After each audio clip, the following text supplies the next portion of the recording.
कई सारे लोग अगर बैकग्राउंड खंगाल कर निकाला जा रहा है, चाहे राकेश किशोर हो या अनिल मिश्रा जी हो या फिर कई और अन्य लोग हैं जो लगातार कहीं ना कहीं इन जैसे गतिविधि में शामिल होते हैं, उन लोगों का बैकग्राउंड में आरएसएस ही निकल करके आता है और आरएसएस अपने आप में दावा ये करते हैं जो हम राष्ट्र के लिए, देश के लिए कामकाज करते हैं। तो फिर ये कैसा राष्ट्र है और कैसा देश के लिए लोग काम कर रहे हैं? देखिए, सबसे पहली बात तो बार बार मैं यही समझाता हूँ कि आरएसएस जो है देशभक्त संगठन नहीं है और जो नहीं है और जो उस शाखा से निकल के आया उसकी बुद्धि हो गई है खत्म। मैं आपको खुल के बता रहा हूँ, मुझे याद है 2022 में, आपको उदाहरण बता रहा हूँ भाई साहब, आप ही की उम्र का लड़का था।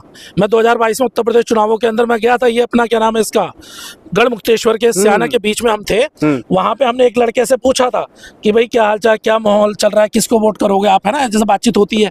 तो बंदा मालूम क्या कहता है, मोदी जी को करे। मैंने कहा क्यों करोगे मोदी जी को वोट, मैंने बताओ तो सही। तो मालूम क्या कहता है, मोदी जी कश्मीर को भारत में लेकर आए हैं।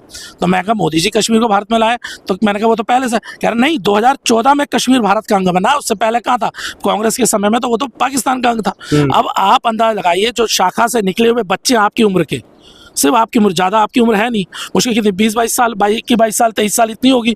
अगर 21-22-23 साल का व्यक्ति, अगर ये बच्चा ये कह रहा है कि मोदी जी ही लेकर आए हैं कश्मीर को भारत, तो सोचिए कितनी अनपढ़ता उसमें डाली जा रही, ठूसी जा रही है उसके अंदर। सर, आरएसएस को लेकर के इसलिए बात निकल करके आ जाती है क्योंकि देश के प्रधानमंत्री नरेंद्र मोदी जी एक मंच पर खड़े होते हैं, वहीं पर दिल्ली के मुख्यमंत्री और न जाने कई केंद्रीय मंत्री, वहां से लगातार ये कहा जाता है जो आरएसएस देश के लिए है, आरएसएस राष्ट्र के लिए है, आरएसएस देश के लिए कामकाज कर रहे हैं, इसलिए ये सवाल खड़ा हो रहा है। देखिए, जिन्होंने उन्हें गद्दी दी है उसकी तो तारीफ करेंगे ना भाई। जो मोदी जी हैं वो गए तो आरएसएस से ही है ना, वहाँ पहुंचे थे, तो आरएसएस से जब पहुंचे तो उसी की महिमा मंडन करेंगे।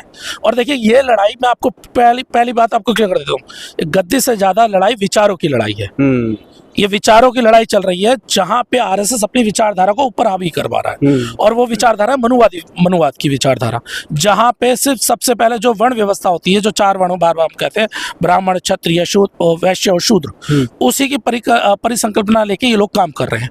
तो ये चाहते हैं कि सर्वोपरि पद है वो हमारे पास रहे, फैसले हम तय करें, क्षत्रिय हमारे लिए लड़े और उसके वैश्य हमारे लिए व्यापार करे, सब कुछ हमें मिले, और शूद्र तो पैदा ही जन्मजात जो पैदा हुआ इनकी सेवा करे। सरदार जी, आप बार बार कह रहे वो देश के लिए नहीं है, देश के लिए कामकाज नहीं करे, फिर भी ऐसे संगठन को जो मजबूती मिल रहा है, क्या नहीं मिलना चाहिए ऐसे संगठन को मजबूती? ऐसे संगठन को बैन कर देना चाहिए भारत देश में? देखिए, मैं आपके माध्यम से सिर्फ इतना कहूंगा कि बैन तो होना चाहिए, मैं तो सीधी बात कहने वाला हूँ, लेकिन उसके लिए वो दोषी नहीं है, उसके लिए हम लोग दोषी हैं।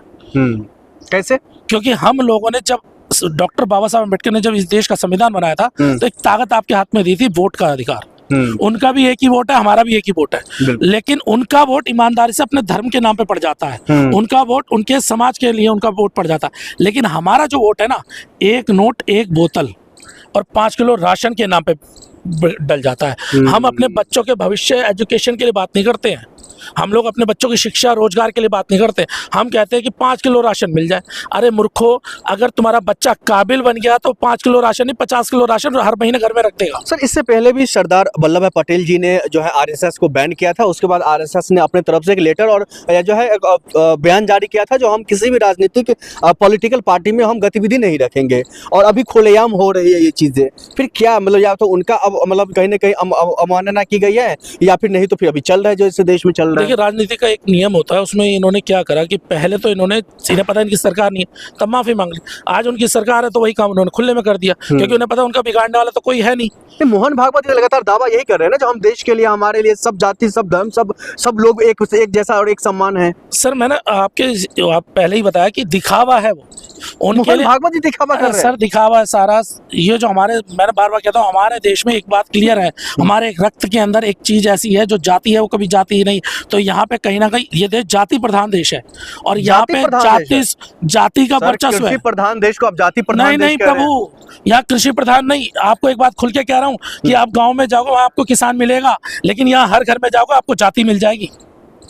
हर बंदा किसान नहीं मिलेगा। माहौल बनाया किसने? हर बंदा जाति। अगर मैं आपसे भी पूछूंगा तो आप अपनी जाति बताओ। सर, ये माहौल बनाया किसने? ये तो पुरानी जो वर्ण व्यवस्था, जो मानसिकता है, जो वर्ण व्यवस्था जो इसमें काबिज थी देश में, उसी ने बनाया ना। लेकिन अब वो जा रही है, उसे जाने में समय लगेगा, लेकिन उसके लिए हमारा जो मैं फिर कहता हूँ बहुजन समाज हो या जो शिक्षित जो वर्ग है, जो शिक्षित वर्ग है, जो सबको साथ लेके चलने वाला वर्ग है, उन्हें साथ में आके एक साथ लड़ाई करनी पड़ेगी, तब सिस्टम बदलेगा, अन्यथा सिस्टम बदलने वाला नहीं। अब तो उन्होंने और ज्यादा अपनी जड़ें मजबूत कर ली। है। ठीक है, बहुत शुक्रिया बातचीत करने के लिए, लेकिन सवाल अभी खड़ा हो रहा है जो आखिरकार सीजे साहब ने माफ कर दिया है, जो बेंच ने इसकी जो पड़ताल कर रही थी, जो इस पर सुनवाई कर रही थी, उन्होंने माफ कर दिया है, लेकिन क्या दायित्व बनता है कानून मंत्री का, दिल्ली के जो माफ कीजिएगा यहाँ के जो प्रशासन का, आखिरकार ये लोग क्यों नहीं कार्रवाई कर रहे हैं। तो वहीं दूसरी तरफ जो आरएसएस को लेकर के कई सारे सवाल खड़ा हो रहा था, कई राज्यों में बैन करने की बातें हो रही थी, आखिरकार इसमें कब तक और किस तरीके से और कैसे बैन होगा, ये आप तमाम चीजें आप जो है समझने की कोशिश किए थे। हालांकि इसमें कई तरीके के सवाल ये भी खड़ा हो रहा है जो आखिरकार इन मामलों को लेकर के कार्रवाई और जहां तक कि प्रशासन का जो हस्तक्षेप है वो क्यों नहीं होता हुआ दिखाई दे रहा है, और आखिरकार इसे रोकने में किसका हाथ है, ये आप सब लोग जो है जानते हैं। तो हमारे कमेंट बॉक्स आपके लिए खुला है, अपनी अपनी प्रतिक्रिया जरूर दीजिए। बहुत बहुत शुक्रिया फॉरएवर न्यूज़ देखने के लिए, धन्यवाद।